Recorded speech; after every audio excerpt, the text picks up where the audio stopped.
Hola, muy buenas tardes a todas y todos. Soy Héctor Zavala, coordinador de Relaciones y Gestión de la sede de la UNAM en Boston.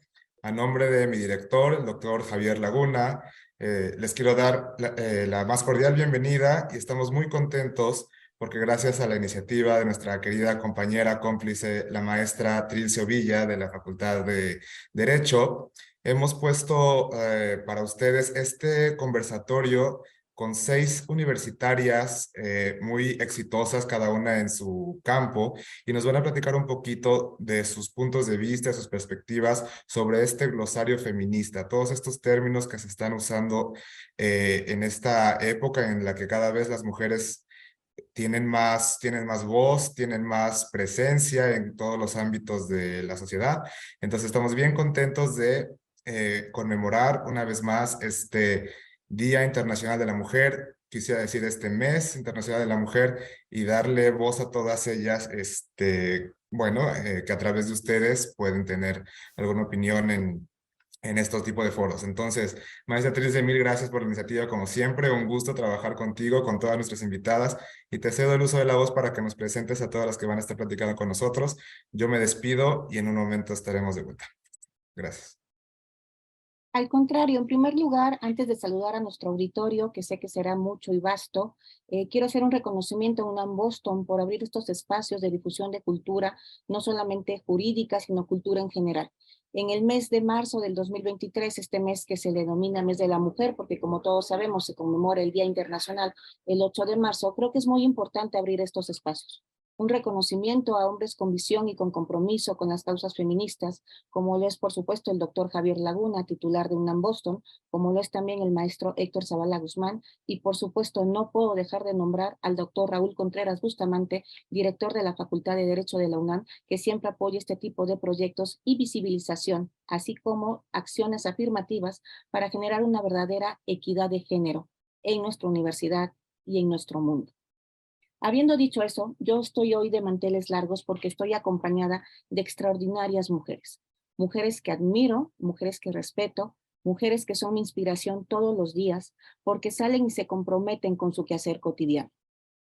Pero, ¿qué significa ser mujer en el siglo XXI? ¿Cuáles son estas perspectivas que debemos de tener dentro del feminismo que mucho se ha tratado en los últimos años?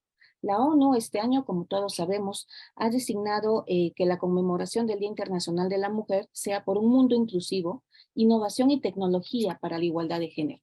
Y justamente al hacer este tipo de conversatorios, utilizando la tecnología, nos permite acercarnos a estas cuestiones. Pero va mucho más allá la intención de la ONU con esta designación de este día. También implica que cerremos la brecha digital, que cerremos también la brecha generacional digital. Y por eso es que me acompañan mujeres de distintas edades, de distintos ámbitos, con la única coincidencia, además de ser mujeres, de que son destacadas universitarias. Y me voy a permitir presentar a cada una de ellas. No en orden de importancia y tampoco lo haré en orden de edad, porque si no yo tendría que quedarme al último y tampoco me gusta mucho, jóvenes. Pero bueno, las voy a presentar como las voy viendo en mi pantalla. En primer lugar nos acompaña Pilar, y Pilar se autodefine, hicimos este ejercicio un poquito antes de iniciar este conversatorio, les pedí que se definieran con 3 palabras, y Pilar se define como estudiosa, práctica y discreta. Y la verdad es que yo tendría que agregar un calificativo más, que creo que es el más importante que tiene, sin menospreciar los 3 primeros, es que es una verdadera amiga. Pilar, buenos días. ¿Qué significa este 8 de marzo del 2023 para ti? Hola Tril, gracias por la invitación. Pues es una conmemoración a la lucha de la mujer en los diversos ámbitos para ser visibilizada y para lograr una verdadera equidad. Ha sido un camino largo, difícil, pero se está logrando. Obviamente, como es una efervescencia, es como una explosión para ser vistas, tiene ciertos matices a veces de violencia, que son los que tenemos que ir haciendo a un lado. Hemos avanzado y eso para mí es una conmemoración, una lucha y un afán de visibilización e igualdad para la mujer. Muchas gracias. Nos acompaña también Andrea. Andrea es perseverante, empática, arriesgada y sumamente inteligente. Andrea, ¿qué puedes decirme de este 8 de marzo? Muchas gracias, antes que nada, por la presentación. Y bueno, yo considero que el 8 de marzo es una fecha en la que debemos hacer especial énfasis en la lucha que hemos atravesado las mujeres a lo largo de los años, desde el inicio de la conmemoración de cómo surgió este día tan importante. Sí quisiera como recalcar que esta lucha no es únicamente no se debería reconocer únicamente en esta fecha, sino que es una cuestión de todos los días, de todos los años, y que esperemos pronto no sea necesario que las mujeres tengamos que hacer tanto ruido para ser escuchadas, que sea algo cotidiano y algo pues realmente normalizado. Muchas gracias, Andrea. Renata es una joven mujer real, independiente, valiente y yo agregaría que única. Renata, ¿qué nos comentas? Muchas gracias, primero que nada, por la presentación. Para mí, les voy a contar que es el 8 de marzo. Más allá de una conmemoración, para mí es un sinfín de emociones.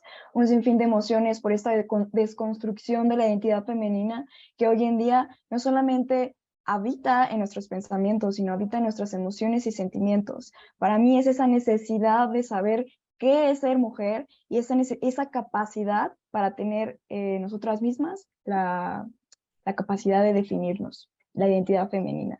Gracias. No, al contrario, gracias a ti. Patricia, una mujer comprometida, constante, tenaz y extremadamente fuerte. ¿Qué es el 8 de marzo para ti? Antes que nada, muchísimas gracias por la invitación. Es un orgullo que este tipo de espacios se abran para nosotras. Y bueno, para mí este día es una representación de la lucha que día con día llevamos nosotras las mujeres. Es un objetivo que todas tenemos en común, como la doctora Pilar nos dijo. Digamos que sí tiene tintes, pero creo que el objetivo siempre va a ser un común, ¿no? Lograr una verdadera inclusión, eso es lo que nosotras tenemos como un objetivo principal. Muchas gracias, Pati. Y Marta es una mujer valiente, fuerte, compasiva, pero sobre todo es una mujer congruente. Marta, por favor. Muchas gracias, maestra Trilce. Hago míos sus reconocimientos y sus agradecimientos, desde luego.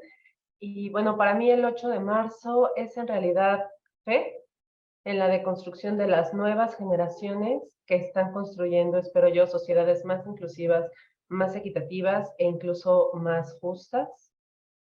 Algo pasó ahí con el video. Y es también una obligación. Es una obligación para mí, personal, de abrir otras brechas, caminar otros senderos y llegar lo más lejos posible para que quienes nos siguen puedan llegar todavía más lejos en este construirse, ¿no? Como ellos realmente lo quieren, sin limitaciones, sin estereotipos, sin prejuicios. Muchas gracias, Marta.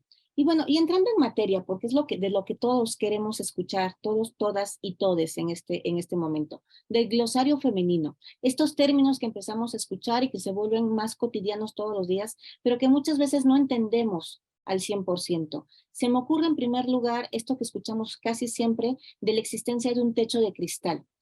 ¿Qué es un techo de cristal? ¿Cómo podríamos definir un techo de cristal? ¿Quién quiere decirnos? Pati, por favor. Sí, muchísimas gracias. El término techo de cristal se escuchó por primera vez por 1984 en una revista americana, en la que decía que se hacía referencia a la metáfora de que el techo, las mujeres llegan hasta cierto punto que tenían un techo de cristal que no les permitía escalar más. Esto era un impedimento, las dejaba aquí, en este mismo escalón. Y yo hago, pues, digamos, ya mi percepción es que así como tal, como un techo de cristal, vemos que nuestros compañeros siguen avanzando, están avanzando, siguen creciendo, obtienen nuevos puestos, obtienen nuevos títulos, un sinfín de digamos, crecimiento, pero nosotras nos quedamos estancadas, nos quedamos en un límite en el que por más que luchamos no se abren estos espacios para nosotras. Entonces, también quisiera agregar que no solamente debemos ver en el ámbito laboral, también en el ámbito educativo, por ejemplo, no se abren estos espacios quedan limitados, se queda, digamos, permanentemente en un estado. Entonces, eso es para mí el techo de cristal y mi representación. ¿no? Andrea, tú eres muy joven todavía, pero ¿has vivido una situación de techo de cristal? Pues realmente en el área laboral no, aún no me desenvuelvo lo suficiente en el campo como para realmente tener una perspectiva amplia. Sin embargo, en el deporte sí, la verdad es que cuando era más pequeña practicaba voleibol y a pesar de que había más mujeres en el equipo o había más equipos femeniles, siempre los chicos tenían o más atención o llegaban a torneos más importantes. Entonces, realmente, como decía Pati, no creo que sea una cuestión que se centre o se limite únicamente en el campo laboral, sino que también en muchísimos otros, por ejemplo, el deportivo. Wow, qué interesante, ¿no? Y qué bueno que nos traes esta reflexión de que no se centra solamente en cuestiones laborales, pese a que ese fue su inicio, ¿no? En un principio. Pero bueno, hay otro tema que también va muy relacionado con este, que es el piso pegajoso. Renata, ¿qué es un piso pegajoso? Bueno, en términos, la verdad es que va muy relacionado al techo de cristal. Es un tema principalmente que habla sobre la jerarquía en términos de estereotipos, ¿no?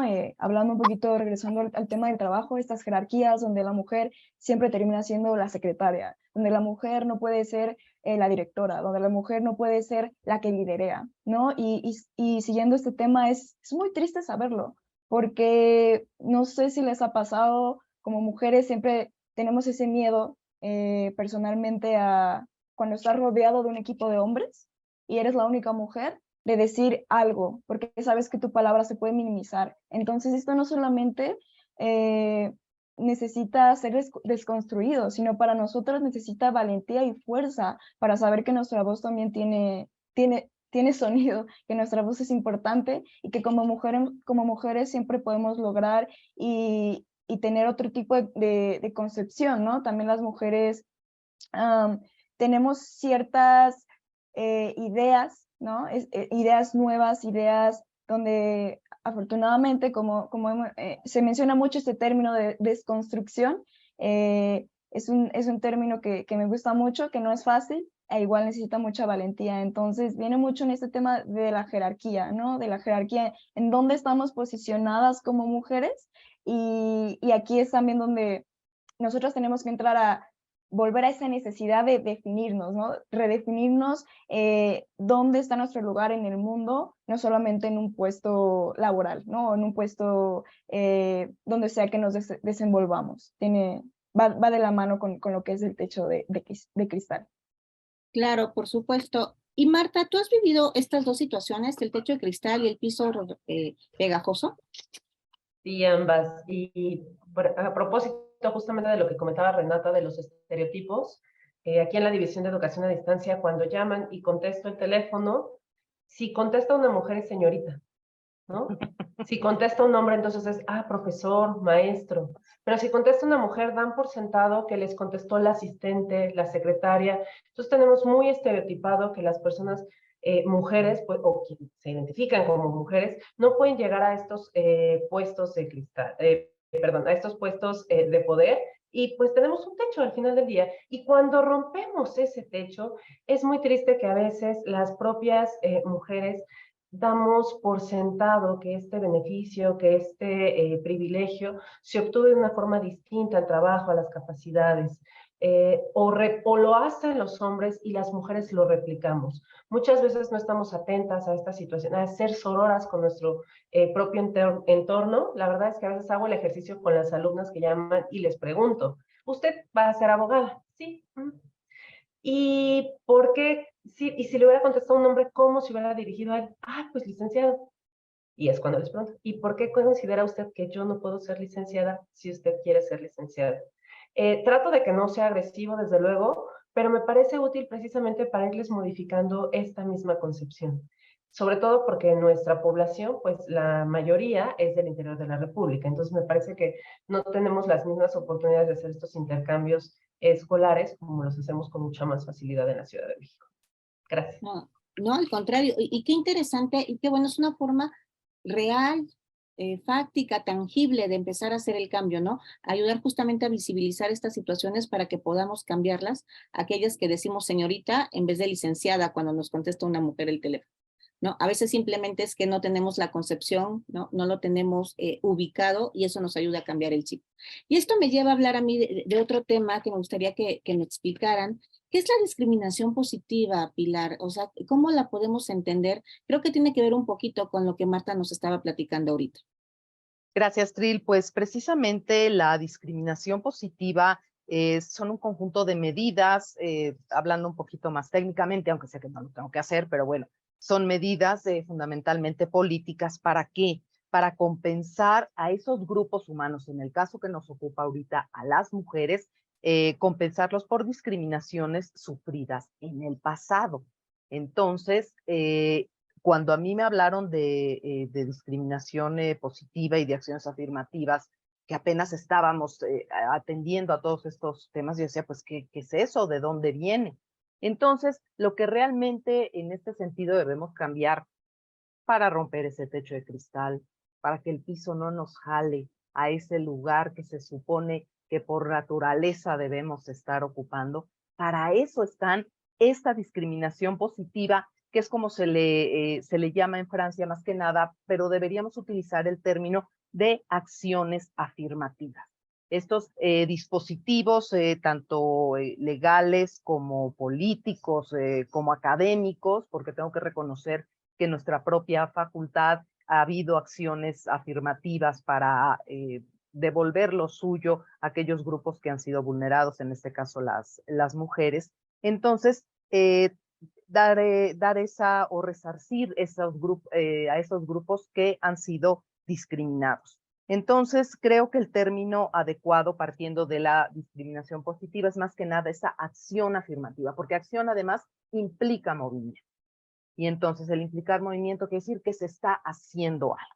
Y otra diferencia importante, si me permiten, entre la discriminación positiva y las acciones afirmativas, es que se considera que las acciones positivas no tienen ningún componente ni inmoral ni injusto, en tanto que una discriminación positiva, aunque sea momentáneamente, podría tenerlo, pero se justifica en razón de que se va a lograr una equidad, una paridad, y entonces va a desaparecer ese componente. De ahí la importancia de esa acción afirmativa, que en ningún momento tiene estos componentes, y lo que se considera que sí es inmoral es precisamente la injusticia que se pueda dar en algún momento, perpetuándola hasta cierto grupo vulnerable, las mujeres que hoy nos ocupan. Gracias. Wow. Me deja sin palabras, ¿no? Me declaro además tu fan por esta claridad en los conceptos y sobre todo porque tienes mucha razón en que depende mucho cómo veamos las cosas, es cómo vamos a poder solucionar las problemáticas. Y si queremos generar una sociedad inclusiva, es para todos, todas y todes, ¿no? Y que a veces la discriminación en el propio nombre conlleva la carga no solamente ideológica, ¿no? Sino también emotiva, y que es mejor hablar de acciones afirmativas. Correcto. Pati, ¿tú has vivido alguna acción afirmativa? ¿Has sido beneficiada de esto? ¿O a la inversa has sentido algún tipo de discriminación por ser mujer? Bueno, yo creo que sí existen muchas políticas públicas enfocadas a resolver este problema. Es un problema complicado de resolver porque tiene mucha historia, es decir, está muy inserto en la cultura, es bastante difícil de cambiar. Por más políticas que se generen, por más leyes que se emitan, esto, digamos, podríamos decir, a ver, vamos a hablar de las leyes de las empresas, instituciones que nos dicen, bueno, la empresa está obligada a tener un 50% de mujeres y un 50% de hombres. Está bien de inicio porque ya estás asegurando el puesto de estas 50 mujeres, pero la verdadera situación sería que ni siquiera pensaras en el género de las personas, sino en la capacidad que tienen. Porque si son capaces, ¿por qué no ser el 70%? ¿Por qué no ser más? Que ni siquiera se vea el género, que no se vea, porque esto de 50 y 50 también sigue siendo una limitante. Entonces, también hay que tomar esto en consideración.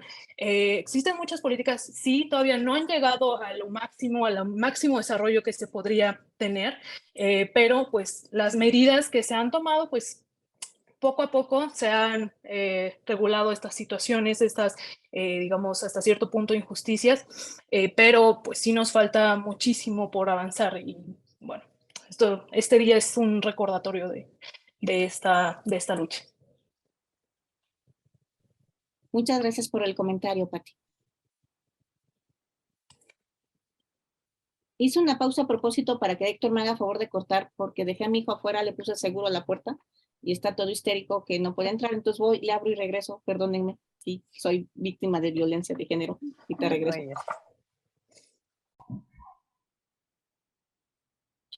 Qué interesante planteamiento nos has hecho, Pati, en el sentido de decir que también hay violencias que siguen estando presentes aun cuando estemos generando acciones afirmativas, ¿no? Como la cuota en la paridad de género. Esto tiene que ver, esto me llevaría a preguntarme si esto tiene que ver con el patriarcado, ¿no? Que lo mencionamos mucho, que es un término que escuchamos desde el 81 cuando se incorpora, ¿no? A este lenguaje feminista. ¿Qué nos puedes decir del patriarcado, Renata?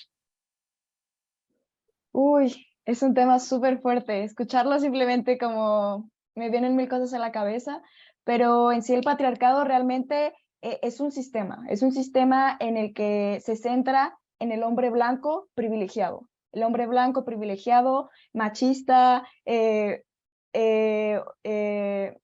se me fue el nombre. Bueno, esto lo vamos a cortar, pero es el patriarcado es el sistema que rige a la sociedad, es el sistema capitalista que desafortunadamente también le ha dado el término a lo que es la identidad femenina, ¿no? El término donde la mujer no se rige por sí misma, en donde la mujer tiene que ver por los demás antes que por ella. Se llega a decir que la mujer es para otros y no para ella, cuando debería ser para ella y convivir con otros, ¿no? Entonces el patriarcado ha regido mucho en nuestra mente. De hecho, hay una frase que me gusta mucho que justamente el 8 de marzo apenas la usé y dice: descolonización de ideas patriarcales que habitan en mi pensamiento, que no habitan solo en mi pensamiento, sino en mis emociones y sentimientos, ¿no? Eso se refiere a que simplemente nosotras hemos crecido desde chiquitas, nos han dicho, es que tú como niña tienes que buscar el amor, es que tú como niña tienes que buscar ser mamá, es que tú como niña tu único objetivo es tener una familia, ¿no? En cuanto al hombre, por el patriarcado, ¿qué le dicen? Tú tienes que buscar trabajo, tienes que mantener, tienes que tener poder, tienes que estudiar, tienes que tener conocimiento, ¿no? Entonces, como mujeres, siempre nos quedamos con nosotras mismas en un segundo plano. Viene mucho, la verdad, el patriarcado es un sinfín de, podríamos llevar yo creo que toda una conversación de patriarcado, pero a grandes rasgos, es lo que nos rige como en esta sociedad en esta sociedad capitalista, patriarcal, misógina, lamentablemente. Híjole, qué declaraciones tan fuertes, y son fuertes porque son verídicas, ¿no? Eso es lo preocupante. Marta, ¿tú qué me puedes decir del patriarcado? Y yo creo que tiene mucho que ver con esta parte que nos decía ahorita Renata, de esta visión androcentrista, ¿no? Que también existe todavía en la actualidad, ¿no? Esta parte hegemónica del hombre blanco, o sea, con determinadas características, que cree que es el centro todavía. ¿Qué nos puedes decir de esto, Marta? Bueno, pues en principio que lamentablemente el derecho está construido con base en esta misma óptica. Precisamente se identifica con las características con las que se identificó el patriarcado al hombre, que debía de ser objetivo, que debía de ser masculino, que debía de ser fuerte, universal, que no debía de ser irracional ni sentimental, como nos quisieran identificar a las mujeres. Pues es que se ha construido el derecho y lamentablemente vemos que como espejo de la sociedad, pues nuestra normatividad está centrada en el hombre en lo masculino y en mantener estas desigualdades estructurales, ¿no? Que advertimos todos los días de una u otra forma. Hace poco les decía precisamente a los alumnos, ustedes tienen que estar conformes con los privilegios que van a perder. Y me preguntaban, compañeras, ¿cuáles privilegios? Y justamente les decía a los alumnos, si hoy nuestra población es del 60% de mujeres, hay 6 hombres que perdieron el privilegio de ingresar en lugar de ustedes, ¿no? Entonces, creo que esta es la situación que a veces no visibilizamos, no solo lo vemos, bueno, lo tenemos tan normalizado en el derecho que entendemos toda esta concepción a partir de ello, por eso están los micromachismos, estas microviolencias que no es que sean pequeñas, es que están normalizadas, ¿no? Mi hijo es tan buen esposo, le ayuda a mi nuera en la casa, ¿no?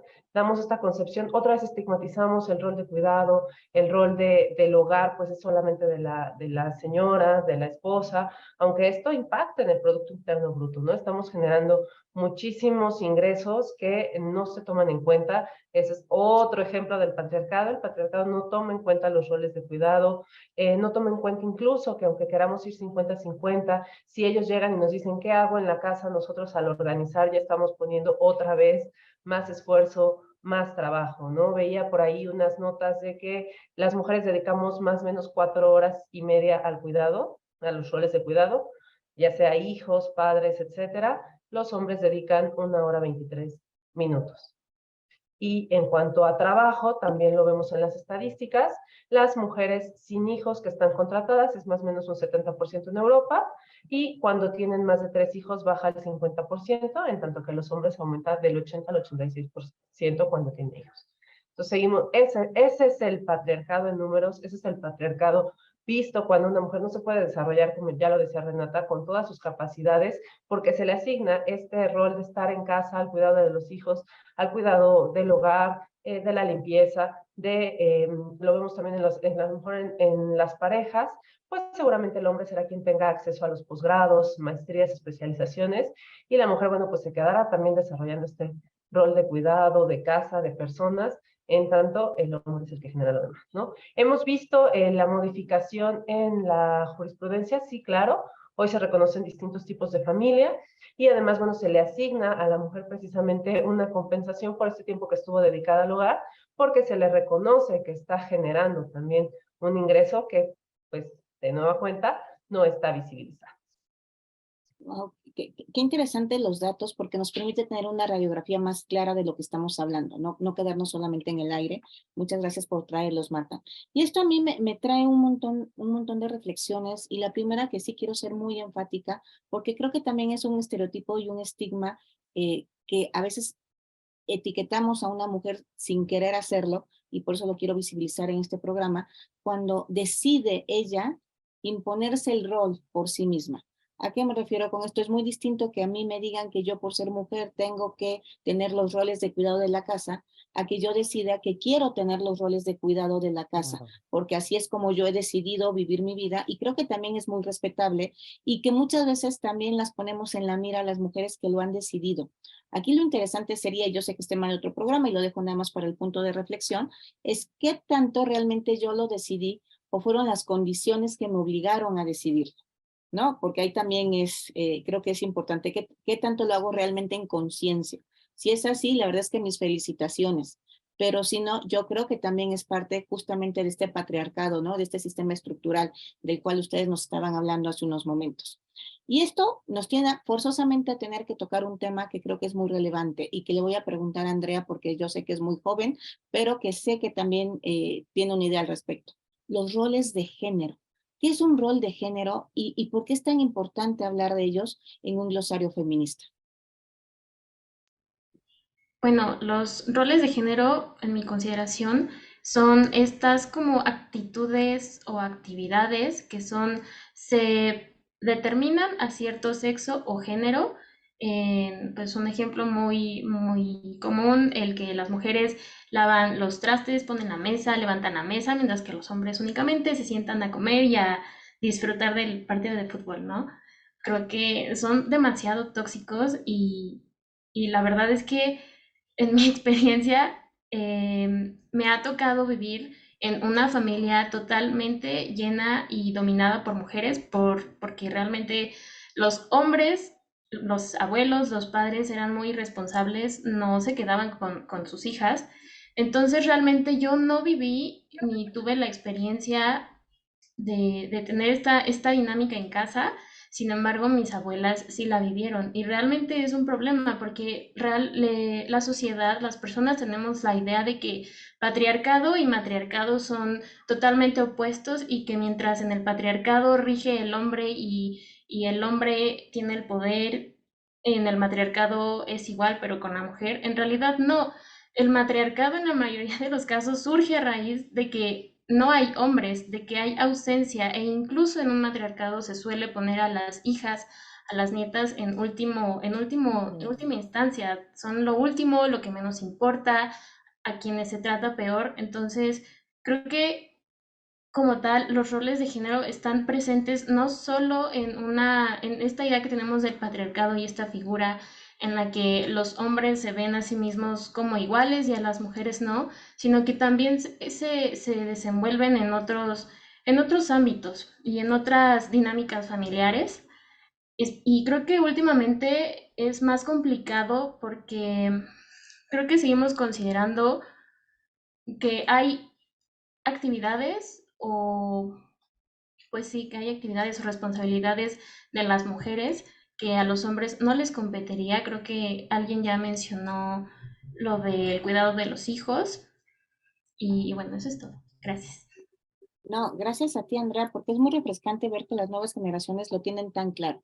Cosas que a lo mejor a mujeres de mi generación nos costó trabajo entender por qué era un rol de género y por qué no debe seguirse conservando, porque es una construcción social, cultural externa que no tiene que ver nada con la cuestión biológica de la persona, ¿no? Tan capaz es de cuidar a un bebé, un hombre como una mujer. Me queda clarísimo que la madre lo puede amamantar y el hombre no, cosas biológicas muy específicas, pero todo el resto del cuidado lo puede hacer perfectamente el papá y no solamente la mamá, ¿no? Lo mismo sacar la basura que barrer el patio, por poner algún ejemplo. Y estos roles de género nos han llevado efectivamente a hablar de desigualdades estructurales que se han ido perpetuando, como nos decía Marta hace ratito, pero nos lleva también a veces a generar, por los estereotipos que tenemos, una violencia de género. Entonces, ¿qué entenderíamos por violencia de género, Pati? Bueno, perdón por el micrófono, pero la violencia de género te afecta la esfera de una persona por el simple hecho del género al que pertenece. Entonces, en este caso, pues estamos hablando de las mujeres específicamente, y se puede dar en distintos ámbitos, ¿sí? Se puede dar también en ámbito laboral. Recordemos que todo esto se puede dar en todos los ámbitos que ustedes piensen. Entonces, también, no porque no te golpeen no significa que no estés siendo víctima de esta violencia de género, no porque físicamente no te esté afectando, no significa que internamente no te esté afectando, digamos, para llegar a algún lugar, pues sí, es decir, nos afecta en todas formas y también hay escalas de violencia de género. También hay que ser conscientes. Si nosotras si estamos sufriendo esta violencia, ya sea en nuestra casa, en nuestra pareja, incluso en nuestras aulas de clases, en cualquier lugar podremos ser víctimas de violencia de género. Muy bien, Pati. Qué bueno que mencionas que puede darse en todos los ámbitos, ¿no? Porque a veces pensamos violencia de género y pensamos nada más, por ejemplo, en la violencia digital por la ley Olimpia, por las últimas reformas que se han hecho, o en violencia sexual, pensando en agresiones, o en violencia familiar. Pero todas estamos expuestas en algún momento, esperemos que no, a vivir algún tipo de violencia de género, porque puede ser también de carácter económico, patrimonial. Pero le quiero preguntar a Marta, ¿no? Justamente qué opina y qué nos puede decir de esto. Pues sí me gustaría hacer un panorama rápido de las violencias. Vamos desde la violencia feminicida, que es precisamente la muerte de una mujer por razón de serlo y que se advierte porque el cuerpo fue humillado, porque fue exhibido posterior a la muerte, porque hubo amenazas previas. Ya después tendríamos, desde luego, violencia física, violencia psicológica, patrimonial, que es distinta de la económica. Una cosa es quitarle los bienes a la pareja, otra es limitarla en cuanto a los ingresos que puede tener. Tenemos sexual y contra los derechos reproductivos. Muchas veces en nuestro país las mujeres indígenas o en pobreza extrema son víctimas de esta violencia sin que no se les permite procrear, bueno, más bien se les esteriliza sin su consentimiento. Hay violencia obstetricia, por supuesto. Tenemos violencia, como ya lo comentaba la maestra Trilce, digital y mediática, que no es lo mismo, ¿no? La digital es esta que identificamos perfecto, el sexting y que nuestro material íntimo sea compartido, pero la violencia mediática son todos estos estereotipos que estamos viendo en los medios de comunicación que están reforzando el que la mujer tiene que ser delgada, ¿no? Muy maquillada, bueno, me mordí la lengua, pero peinada, la falda, todas estas cuestiones que señalamos de los estereotipos que nos están reforzando en todo momento. Esa es la violencia mediática. Pero además podemos hablar de una violencia laboral y una violencia en el ámbito educativo, que muchas veces la identificamos solamente en este ámbito subordinación, y no, se puede dar y se da aún más entre pares, y esto también constituye violencia de género, ¿no? Ya cuando nos extendemos un poco más, pues entonces sí hablamos de los micromachismos, que se conocen como el mansplaining, que es la audacia de los hombres de explicarnos cosas en las que incluso nosotros podemos ser expertas. El mansinterrupting, esto de estarnos interrumpiendo todo el tiempo cuando la mujer está teniendo un discurso, expresando sus ideas. El manspreading, que en los lugares públicos los hombres ocupan muchísimo más espacio, las mujeres nos mantenemos en espacios más reducidos. El bropiating, que es precisamente, y ha pasado muchísimo en las ciencias exactas, quitarle las ideas a las mujeres y quedárselas, ¿no?, los hombres. Entonces, todos estos, tanto las violencias que más identificamos como la feminicida, como las menores violencias, pues es donde estamos insertos. Y ya solamente quiero dar 2 datos, porque ya sabes que me encantan. Sí está demostrado que en el 2020, en la pandemia, se incrementó la violencia contra la mujer. Hoy en día hablamos de una reducción de feminicidios, pero un aumento de lesiones dolosas. Mi única pregunta es, ¿aumentaron las lesiones dolosas porque no estamos tipificando como tentativa de feminicidio? ¿O realmente las mujeres estamos alzando la voz antes de llegar a la violencia feminicida? Lamentablemente, el secretariado ejecutivo no da esta información, pero bueno, ya es la única provocación que quiero lanzar aquí. Gracias.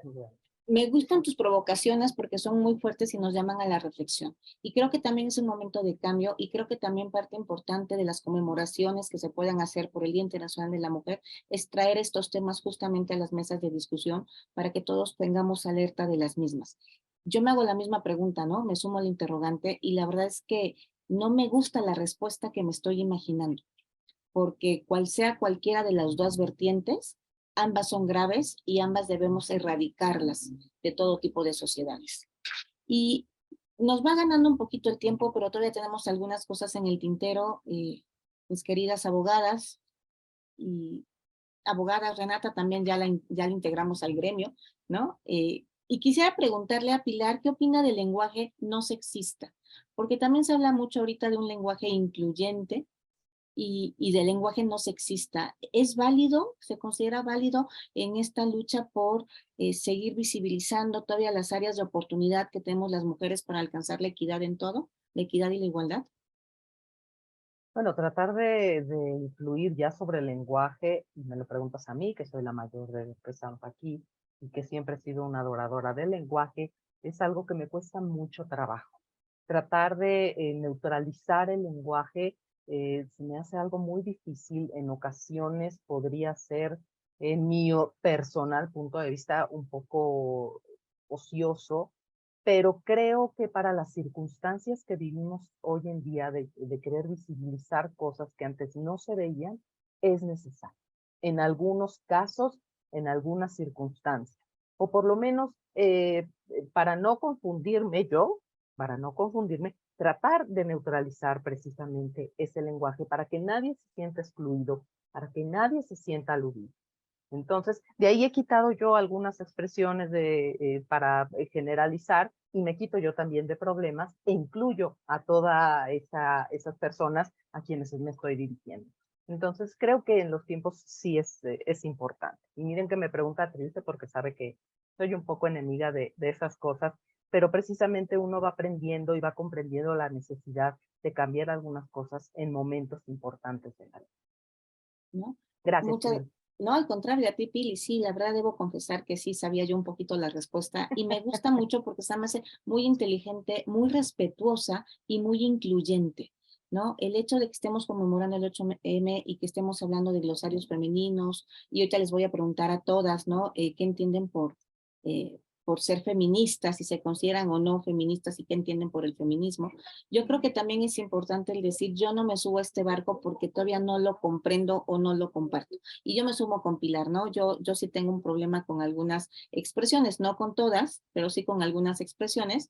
Y la recomendación, me sumo también, yo se la tomé a ella y créanme que sí funciona, es cuando en vez de empezar a decir alumnas, alumnos y alumnas, decir el alumnado, ¿no? Estamos dentro de la regla gramatical y estamos incluyendo absolutamente a todos. Sé que hay ocasiones en que no es posible, ¿no? Dependiendo del caso concreto, y también sé que hay ocasiones que sí es importante hacer la visibilidad y hacer la separación porque queremos marcar algo en concreto. Pero bueno, eso depende del momento, la circunstancia y el criterio. Y empiezo contigo, Pati. ¿Eres feminista? Sí, sí, sí. Es decir, yo creo que, como se había hablado en esta charla, toda esta lucha de las mujeres viene desde épocas que ni siquiera tenemos registro. Pero otra cosa muy distinta es que apenas se esté visibilizando, ¿no? Entonces, claramente estoy en esta lucha, estoy luchando, cada quien también desde su lugar está luchando de formas distintas, con las herramientas que se tienen, nos estamos luchando entre nosotras, también estamos intentando que otros se den cuenta de esta lucha, de que no necesitas no sé, perfectamente hablar un lenguaje en específico, en este caso, el último caso que vimos, no necesitas ser completamente incluyente, porque esto es un camino, va poco a poco. Esto tenemos que también comprender que es un proceso, se entiende que cada quien tiene una perspectiva distinta. La cosa es que luches, que sigas luchando, que formes parte, que también apoyes, que también, si bien no, yo sé que algunas personas no están a favor de esta violencia que se presenta, pero también si bien no estás de acuerdo con la violencia, no disminuyas todo el movimiento porque no estás a favor de esta violencia, ¿no? Entonces, sino más bien darle visibilidad al movimiento, no como tal. Yo no estoy de acuerdo con la violencia, entonces no soy feminista. No es eso, sino que es más, ok, estoy a favor del movimiento, tienen formas distintas de expresarlo, así es, pero eso no significa que solamente porque un grupo en específico sea violento, pues ya todas son así, o se entren otra vez en una burbuja, en un lugar de no, las feministas, como le llaman, feminazis, ¿no? Algo terrible, pero bueno, eso es, soy feminista, apoyo el movimiento, con todas mis herramientas, sigo aprendiendo claramente. Yo soy todavía de una generación en la que, bueno, mis padres son muy estrictos, también ellos vienen de pueblos, entonces su visión del mundo es un poco de, no, si la mujer tiene que estar en la casa, ¿no? Tienen que tener descendencia, pero digamos que ya mi generación es como, no, ¿por qué tendría que hacer eso? ¿Por qué tendría que limitarme? ¿Por qué tendría que, no, por qué no puedo pues, ser grande profesionalmente y si no quiero familia, ¿eso qué tiene que ver? Pero bueno, creo que todas estamos luchando desde nuestro lugar, desde nuestro asiento. Muchas gracias, Pati. Renata, ¿eres feminista? Bueno, la verdad, sí soy feminista. Para mí el feminismo me ha salvado porque sé que los movimientos generan posibilidad de nuevas dudas y cuestiones. A mí el feminismo me generó eso, posibilidad de movimiento, me ha hecho moverme. Claro que estoy informada, es importante, creo que también como mujeres nos informemos qué es, y de una vez aclarar que el feminismo no es lo contrario a machismo, que no es lo mismo que machismo. De hecho, el feminismo en teoría no debería existir, pero existe porque nosotras estamos luchando por esta conciencia. ¿no? Estamos luchando por esta conciencia de las mujeres, de la opresión, de la dominación, de la explotación. Entonces, sí, claro que me considero feminista, claro que estoy desconstruyéndome como mujer y claro, como comentó Patricia, es un proceso. Y si tú en este momento no te sientes feminista, está totalmente válido. Es un proceso en el que cuestiones de la vida te van a poner, ahora sí que a prueba y te van a poner en situaciones donde tú vas a decidir cómo actuar y por eso es que yo en lo personal lo vuelvo a repetir, el feminismo a mí me ha salvado. Entonces yo soy feminista y también digo, comentar un poquito que el feminismo, hay muchas variaciones, ¿no? Entonces, hay un feminismo radical, pues ahora ya en estas épocas hay feminismo psicológico también, que se mencionan muchas variantes del feminismo, ¿no? Pero en general, ¿qué es el feminismo? Es un movimiento social y político que, bueno, nace a finales del siglo XVII, ¿no? Es un grupo colectivo humano que precisamente busca a la liberación, ¿no? De esta opresión, dominación y explotación de nuestro género. Y bueno, es ahí donde nosotros nos debemos cuestionar y para eso son estos movimientos, ¿no? Realmente conocernos y me gusta que cada día más se sumen más mujeres a realmente reflexionar cuál es nuestro lugar en el mundo como mujeres. Entonces, pues sí, las invito también a que puedan buscar un poquito sobre qué es el feminismo, incluso hay libros sobre iniciación del feminismo, quitar estas ideas, ¿no? De que el feminismo es que no me abran la puerta, eso no es feminismo, ¿no? O feminismo no es, rapidísimo, ahora con la marcha hay mucha gente que dice, bueno, muchas mujeres que, por ejemplo, no les gusta ir a la marcha porque lo ven como un movimiento hasta cierto punto hipócrita, ¿no? Que puede llegar a ser grosera con una misma mujer y dice, pero la mujer marcha, ¿no? Hay que también tomar conceptos, ¿no? Al final eso es sororidad, ¿no? Sororidad con una mujer, ¿no? Empatía con una mujer, pero eso no significa feminismo. Entonces hay que informarnos, creo que el poder es la información y cuando nosotras tenemos esa información, ese autoconocimiento, podemos entonces ya tener una posición, ¿no? Tanto política como social. Muchas gracias, Renata. Andrea, ¿eres feminista? Pues yo la verdad no me considero a mí misma feminista porque para mí una feminista es una mujer con un grado de sororidad y de construcción impresionantes y admirables. Aspiro a ser una feminista, la verdad siento que me falta bastante para poder tener como ese derecho de decirme a mí misma soy feminista. Sin embargo, pues como ya decía, es algo que sí aspiro a hacer y que realmente muchas personas me han tratado de insultar diciéndome feminista y yo digo, bueno, eso es un halago. Pero sí quisiera como recalcar que el feminismo es para cualquier mujer, no importa si eres una mujer indígena, si eres una mujer que está a favor de los animales, digo, las expresiones del feminismo son muchísimas y te puedes sentir cómoda en todas o en solo una o en dos. Realmente creo que hay mucho de dónde aprender y cuestionar también sobre el feminismo. Entonces yo también invito a todas las mujeres a informarse y a buscar un espacio en el que se sientan ellas mismas, se sientan seguras, escuchadas y sientan esa sororidad que creo que todas las mujeres que van a la marcha sienten en el momento. Es una sororidad y un sentimiento impresionante. Creo que jamás he sentido algo tan fuerte y bonito y especial como lo es estar en la marcha, rodeada de todas estas mujeres que compartimos el mismo sentimiento, el mismo dolor, la misma furia. Y pues sí quiero invitarlas, ¿no? A no ver el feminismo con estos ojos tan duros y contaminados de alguna forma por comentarios que realmente son desinformados. Creo que el feminismo es un movimiento muy importante y muy bonito también. Muchas gracias, Andy. Marta, ¿eres feminista? He de confesar que Andrea y Renata ya me hicieron cuestionármelo. Pero hasta antes de este momento yo diría que siendo profesora, penalista y constitucionalista, no podría ser de otra forma.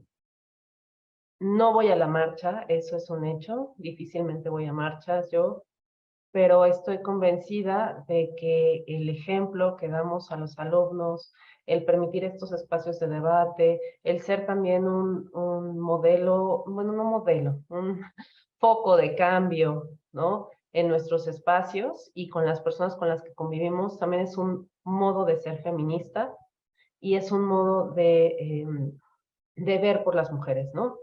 Creo que los ámbitos en los que me ha tocado desarrollarme, pues ha tenido que ser de esa forma y de ninguna otra. Y de lo que sí estoy convencida es que sí me denomino a mí misma feminista, porque siempre voy a estar ahí para defender a las mujeres y siempre voy a estar ahí tratando de cambiar la sociedad, porque en mi vida profesional muchas veces viví violencias. Yo lo digo, no me gusta decir sufrí violencias porque me pone en plan de víctima, yo no soy una víctima, pero viví violencias. Y mi única convicción y mi único motor y mi único razón por la que me quiero denominar feminista es para que mis alumnas no tengan que vivirlas. Entonces, sí me denominaría feminista. Muchísimas gracias. Pili, ¿eres feminista? Yo podría considerarme, Tril, una no feminista en un principio, y ahora con todo lo que va pasando uno va aprendiendo. Podría decir que soy feminista en ciernes. Y lo que me ha gustado de este panel es que estoy tratando con mujeres inteligentes, porque creo que para ostentarse como algo se tiene que tener conocimiento de lo que es. Y son las primeras profesionistas de las que yo oigo, porque yo lo pregunto en las aulas, que me dicen que sí hay que informarse, que sí hay que aprender. La mayoría de las chicas me dicen que no es necesario aprender para ser feminista. Yo creo que sí es necesario aprender la historia, la lucha de las mujeres en los distintos ámbitos para considerarse feminista. En ese sentido, soy una feminista bebé, es decir, en ciernes, que ahí voy, estoy aprendiendo, cambiando mi manera de pensar para visualizar todos esto que ya se está viendo, que es el nuevo poder femenino. Y no nuevo poder porque no lo hayamos tenido siempre, pero sí porque estamos haciendo que se vea. Y queremos una igualdad, y queremos un trato justo. Y si me permites nada más, Tril, yo quisiera agregar que de todas estas corrientes se desprenden, creo yo, del autorrespeto. Cuando yo logro tener como mujer, como ser humano, la conciencia de mi valor, entonces es que voy a querer que sea de esa manera. Pero entonces vamos a algo mucho más complicado, que es esa autoestima, ese autorrespeto, en el cual el Estado, si bien no lo puede proteger como tal, que está fuera de la norma jurídica, está en cada uno de nosotros. Pero sí existe en el Estado la prohibición de violentar la dignidad del ser humano. Y de ahí empieza. No, muchas gracias a ti, Pilar. Creo que has tocado un punto fundamental que es la dignidad del ser humano. Y no hay que olvidar que todos somos seres humanos, ¿no? Y que por tal tenemos la misma dignidad y tenemos el derecho y la obligación de respetarla hacia todos los lados. A mí nadie me preguntó, pero me pregunto yo solita si soy feminista. Y la verdad es que yo enfáticamente voy a decir que no, y que yo siempre me he denominado como humanista, ¿no? No creo en estas partes, ¿no? De tener que etiquetarme de alguna forma o con alguna ideología, pensando justamente en lo que decían mis antecesoras de forma muy brillante, en el sentido de que para ser feminista pues hay que conocer, ¿no? Hay que estudiar, hay que saber cuáles son los principios, cuáles son las consignas, cuáles son los mecanismos apropiados para poder pertenecer.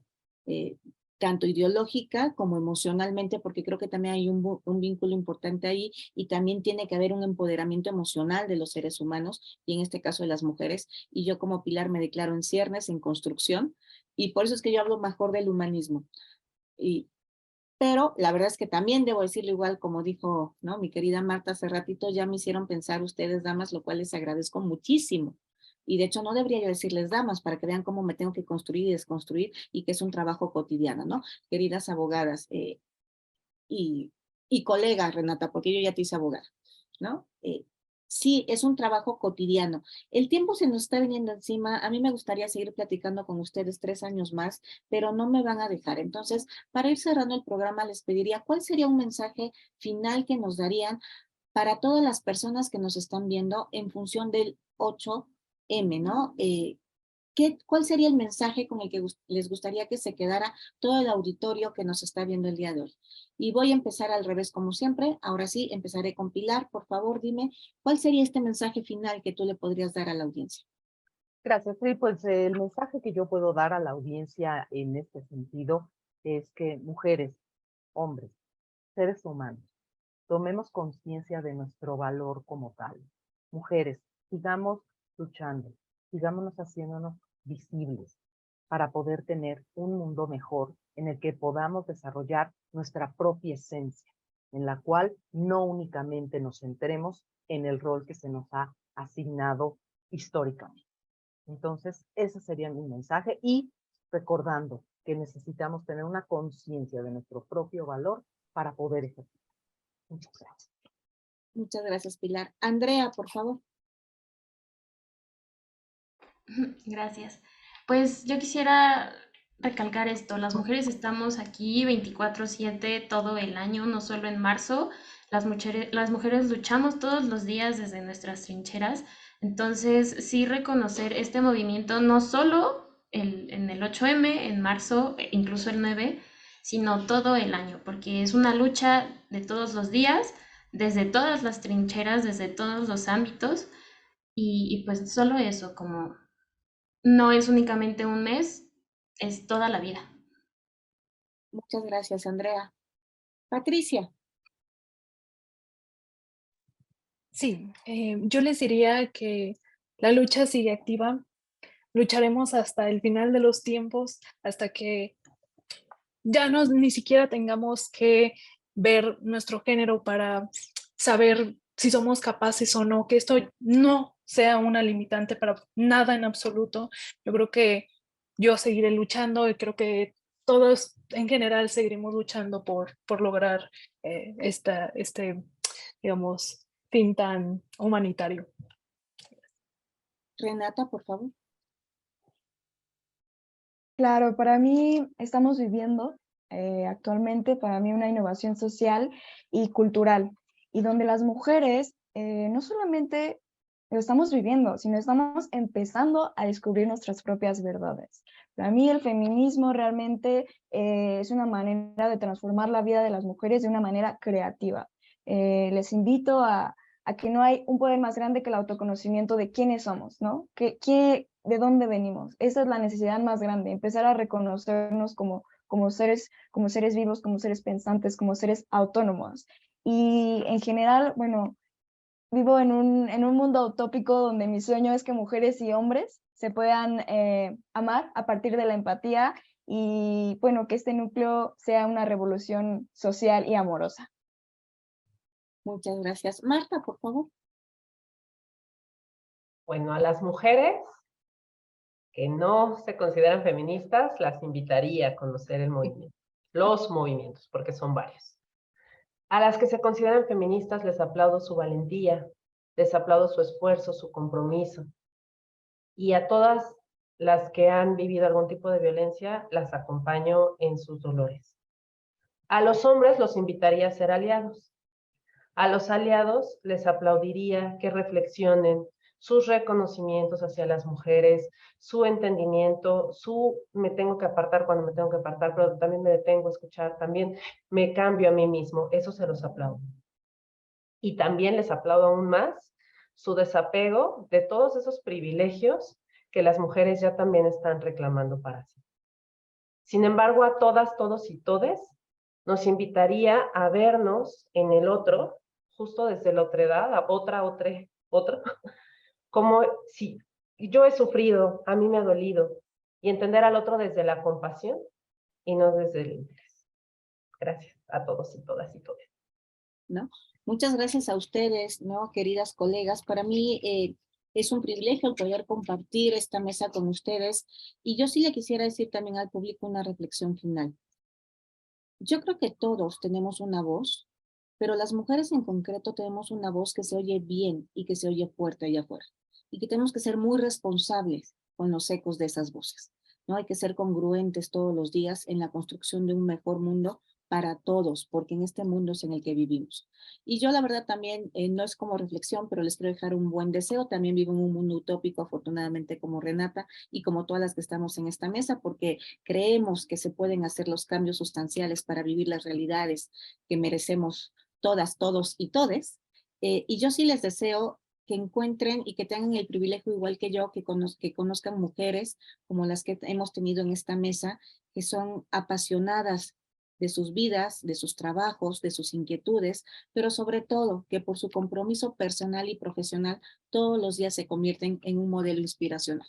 Yo creo que el mundo está en muy buenas manos cuando hablamos de distintas generaciones de mujeres aquí representadas, pero con un objetivo común, ¿no? Justamente hacer que la conmemoración del 8 de marzo sea, como dijo bien Andrea, todos los días y que no sea una conmemoración, como también no debe ser una conmemoración de la Día del Hombre, que no existe, pero en el sentido que todos los seres humanos nos midamos por capacidades, ¿no? Y habilidades, obviamente, en un proceso de equidad y de igualdad. Yo soy Tricio Villabueno, para mí ha sido un placer y un privilegio compartir el día de hoy con Patricia Bes Félix, con Andrea Saldívar Leal, con Pilar Ortuño Burgoa, con Renata Gatica Luna y por supuesto con Marta Liniana Malanche Gómez. Le cedo el uso de la voz nuevamente a Héctor Zavala Guzmán, no sin antes volver a agradecer a UNAM Boston, a su director Javier Laguna, a la Facultad de Derecho, a su director el doctor Raúl Contreras Bustamante por permitirnos hacer estos espacios de difusión. Héctor, buenas tardes. Muchísimas gracias, Trilce. Y muchísimas gracias a todas. Realmente me quedé escuchando este conversatorio y he aprendido muchísimo. Hay que estudiar mucho, hay que aprender, hay que escuchar a mujeres hablar como lo han hecho ustedes, pero estoy totalmente seguro que tenemos que ir a un mundo donde las mujeres y los hombres tengamos absolutamente las mismas oportunidades, los mismos derechos, una equidad absoluta en todos los sentidos. Entonces, pues mil gracias a todas. Este tipo de foros pues nos ayudan a la reflexión universitaria, estos espacios académicos para reflexionar y para conseguir un mundo más igualitario y mejor para las generaciones que vienen, ¿no? Entonces, bueno, a nombre de mi director, el doctor Javier Laguna, les agradezco de nuevo a todas. Muchísimas gracias a toda la audiencia que estuvo acompañándonos en este conversatorio. Seguramente no va a ser el último. Vamos a volver a invitarlas a todas para que nos vuelvan a ilustrar con todo su conocimiento, con todas sus experiencias, y realmente les agradezco mucho, un gran gusto y un gran honor haberlas tenido aquí en este espacio de UNAM Boston. Muchas gracias y buenas tardes.